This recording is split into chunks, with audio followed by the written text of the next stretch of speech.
Marcus is a 34-year-old electrician in Atlanta, making $52,000 a year.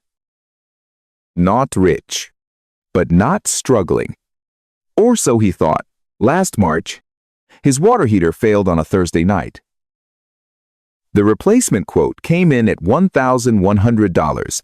Marcus had $340 in his checking account and $600 locked in a savings account he had promised himself he would not touch. He did the math 3 different ways and got the same answer every time, not enough, so he put $800 on a store credit card at 29.99% interest and paid the plumber's emergency surcharge of $180 on top of the equipment cost. By the time he finished paying off that card, 11 months later, the $1,100 water heater had cost him $1,640. Meanwhile, his neighbor, a teacher making $47,000, actually earning less than Marcus, had a $2,000 emergency fund sitting in a high-yield account. She called the same plumber, paid the same equipment cost, and wrote a check. Total damage, $1,100. Done in one day. Same city. Same problem. Same plumber. A $540 difference, and Marcus is the one who earns more. Here is the part that should bother you. That gap did not come from Marcus making worse decisions. He made the only decision available to him, given what he had. The teacher made the only decision available to her, given what she had.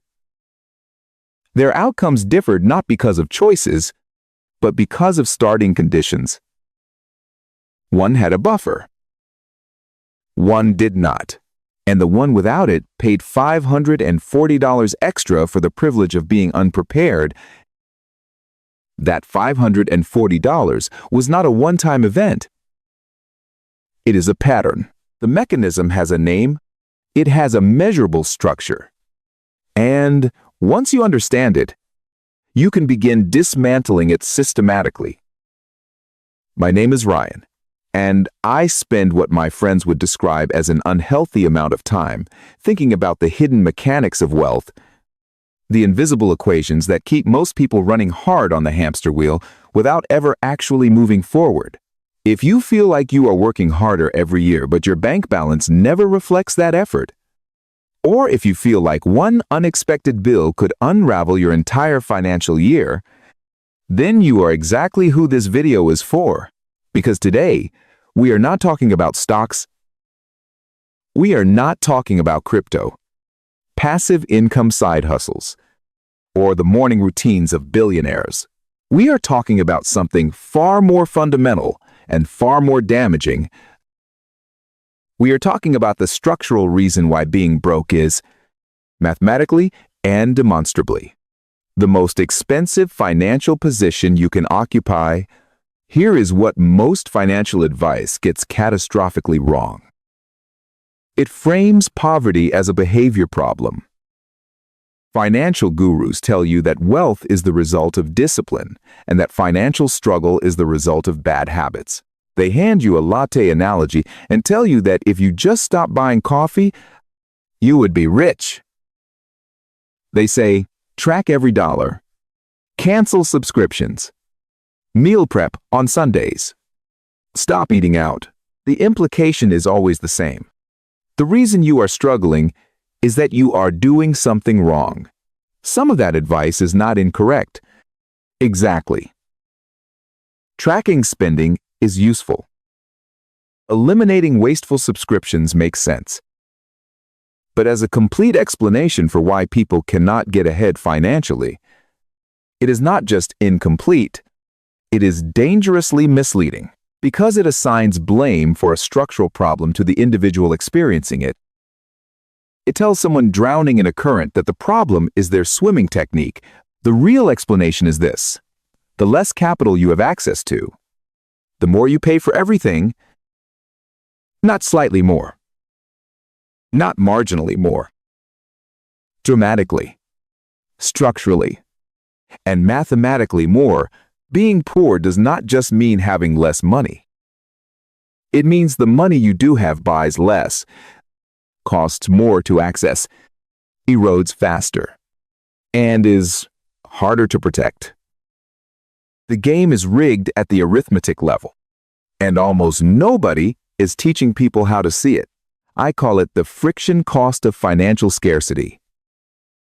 And once you understand how it operates, you cannot look at your financial life the same way. Again, let me show you exactly what I mean. Beginning with the most ordinary possible example, toilet paper. I know. Stay with me. If you have $50 available and a car to get there, you walk into a warehouse store and buy the mega bulk pack. Your cost per roll lands around 50 cents. You are stocked for 3 to 4 months. One decision. Done. But if you are living paycheck to paycheck, you do not have $50 to tie up in toilet paper inventory. You have $4. So you walk into the corner bodega and grab the 4-pack, paying $1.50 per roll, 3 times the unit price, for the exact same product. Not a better product. The identical product. Researchers studying household consumption patterns across income levels have consistently found price differentials ranging from 20 to 60% for equivalent goods within the same cities. The person with fewer resources is not paying more because they are making worse choices. They are paying more because the systems that enable cheaper purchasing, bulk buying, warehouse membership, vehicle access, storage capacity, buffer cash, are all gated behind a financial threshold they have not yet crossed. This is the poverty premium. And it does not stop at toilet paper. It applies to laundry detergent, cooking oil, diapers, especially diapers, canned goods, cleaning supplies, and virtually every non-perishable item in your home. Your effective personal inflation rate runs structurally higher than a wealthier person's, even when you are both shopping in the same city for the same things. Now, banking. If you maintain a balance of $10,000 or more in your checking account, your bank treats you like a valued client. No monthly maintenance fees. No minimum balance penalties. Free wire transfers. A small interest payment each month as a courtesy, but if your balance is low and unpredictable, sigh. $20 in your account when a forgotten subscription charge is $25. You are now negative $5. The bank does not call the check on you. They charge you a $35 overdraft fee. You have borrowed $5 for 1 business day and paid $35 for it. The annualized interest rate on that transaction runs into the hundreds of percent. If a private individual charged you that rate, it would be criminal in most jurisdictions. When a bank does it through a fee schedule, it is simply called standard policy. Overdraft fee revenue across major financial institutions runs into the billions of dollars annually. And the overwhelming majority of it comes from account holders with balances under $1,000. The people who can least afford a penalty are paying the most in penalties. The rich get paid interest on their money. The poor pay interest to access their own money. That is not a metaphor. That is a precise mechanical description of how the system operates, and it extends to insurance. People with lower credit scores, which correlates tightly with income level and financial history, routinely pay 50 to over 100% more for identical auto insurance coverage than people with excellent credit. For the same vehicle, in the same zip code, you are paying a surcharge simply for being financially vulnerable. The system has priced your lack of stability as a risk, and it charges you for that risk every single month. At this point, someone always raises the obvious objection: just do not overdraft. Do not spend money you do not have. Make better decisions. I want to take that seriously because it is not a stupid observation. It is just incomplete in a way that matters enormously because it assumes that decision-making quality is constant regardless of circumstances. The research says otherwise, clearly and consistently. Over the past 2 decades, behavioral economists and cognitive psychologists have studied what actually happens to human judgment under conditions of genuine financial scarcity when your mind is occupied by an urgent, unsolved financial problem. When you are genuinely uncertain whether you can cover rent next week, when you do not know how you are going to fix your car so you can keep your job, it creates what researchers describe as cognitive tunneling. Your attention and working memory narrow sharply and automatically onto the immediate threat. You become highly efficient at solving the problem directly in front of you.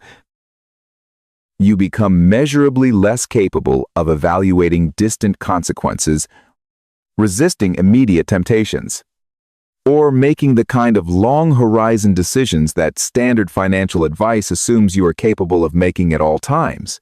Think about what that means in practice. The person who is 2 weeks behind on rent and simultaneously trying to figure out how to cover a car repair is not operating with full cognitive capacity when they walk into a financial decision.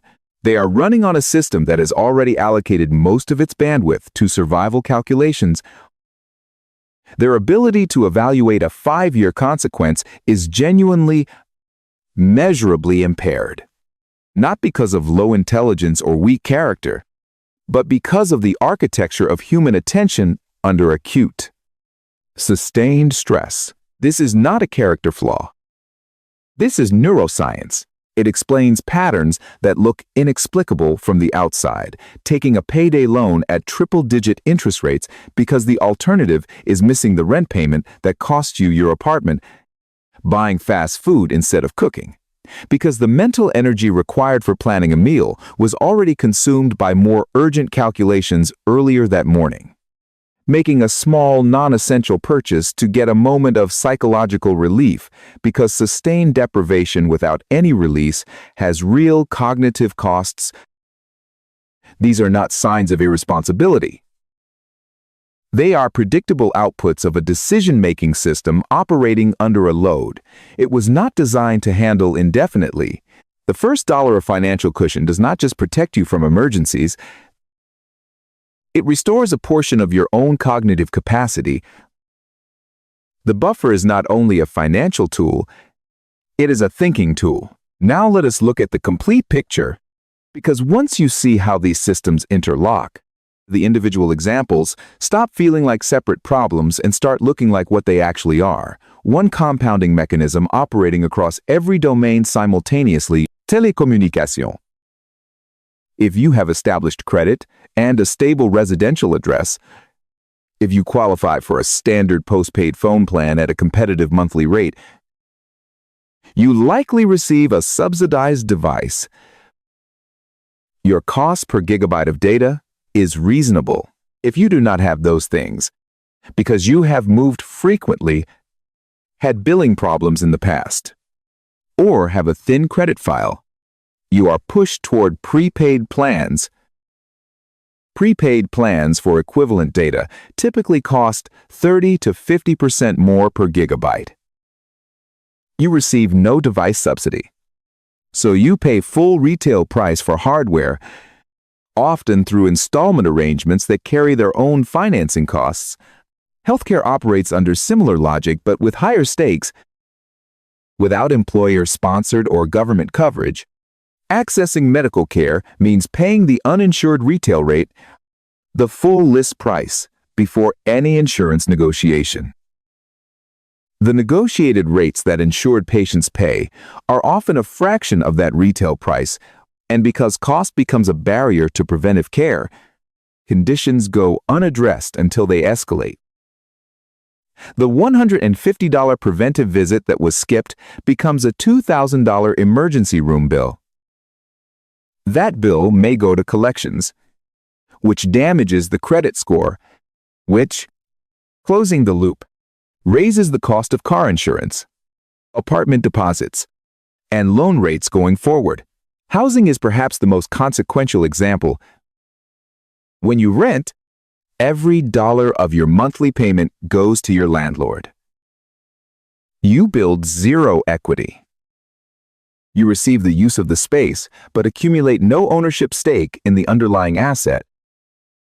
Your monthly payment is pure expense. Meanwhile, purchasing an equivalent property and beginning to convert that monthly payment into equity requires a down payment that, for someone spending 40 to 50% of their income on rent, which is the reality for a growing number of households in high-cost cities, may take a decade or longer to accumulate. The person who manages to cross that threshold buys a home, converts their monthly housing cost into equity, and benefits from asset appreciation over time. The person who cannot watch his rent increase year over year while their net worth stays flat, and there is a cost that almost never appears in financial discussions: the tax on your time. Every errand that requires a bus instead of a car. Every trip to a distant grocery store because the nearby one only has inflated prices. Every hour navigating systems designed for people with more options. Poverty does not just cost more in dollars. It costs more in hours. And hours redirected away from earning, learning, or resting compound into a future that is structurally harder to change. It is expensive to be poor because you are renting your entire existence, your shelter through rent, to your money through interest, your stability through fees, and your time through friction. Here is where I want to be direct with you, because a video that accurately describes a trap without pointing toward the exit is not useful. It is just depressing. Standard financial advice will tell you to open a brokerage account and begin investing in index funds for a long-term average return of around 7 to 8% annually. That is genuinely good advice. For someone who is not currently paying a poverty premium across their regular financial life, if you are carrying credit card debt at 22% interest, paying that debt off is a guaranteed, risk-free 22% return on that money. No index fund can reliably deliver that. No financial advisor can promise it. The math is unambiguous. When you are living below the financial threshold, the highest return investment available to you is not the stock market. It is eliminating the structural taxes you are currently paying for being below it. I call the process for doing this the Leak Audit. It has 3 steps. Step 1. List every expense you are currently paying because you do not have enough money. High-interest debt payments are a leak cost. Overdraft fees are a leak cost. Insurance premiums inflated by a damaged credit score are a leak cost. Convenience store markups because you cannot access the warehouse store membership are a leak cost.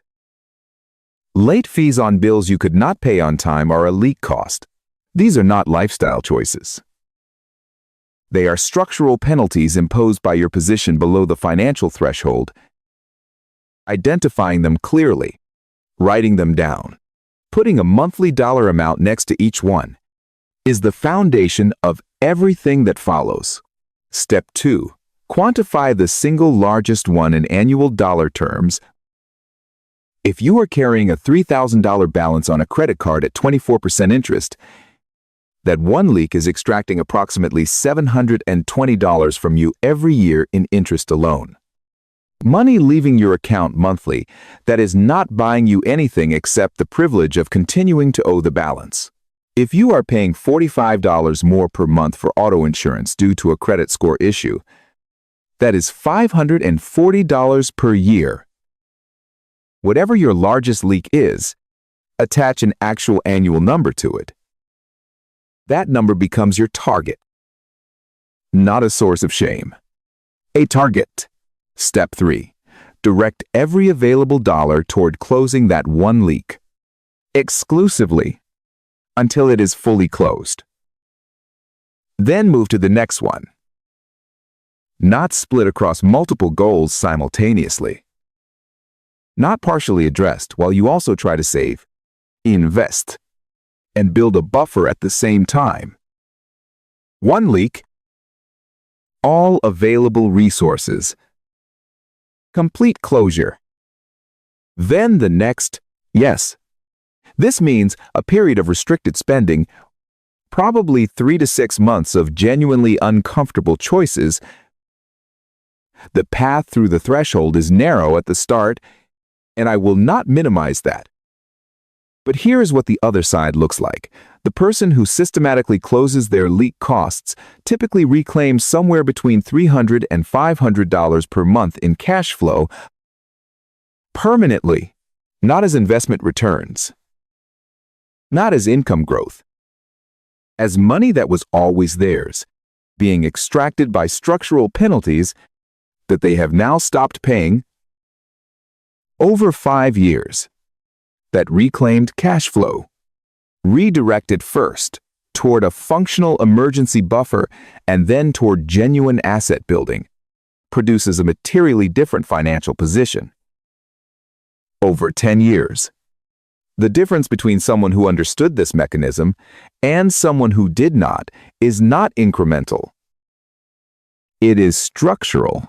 The final shift required here is philosophical, and I think it is the hardest one to make, because it runs directly against the emotional logic that financial stress tends to produce. The system is genuinely unfair. I want to be unambiguous about that.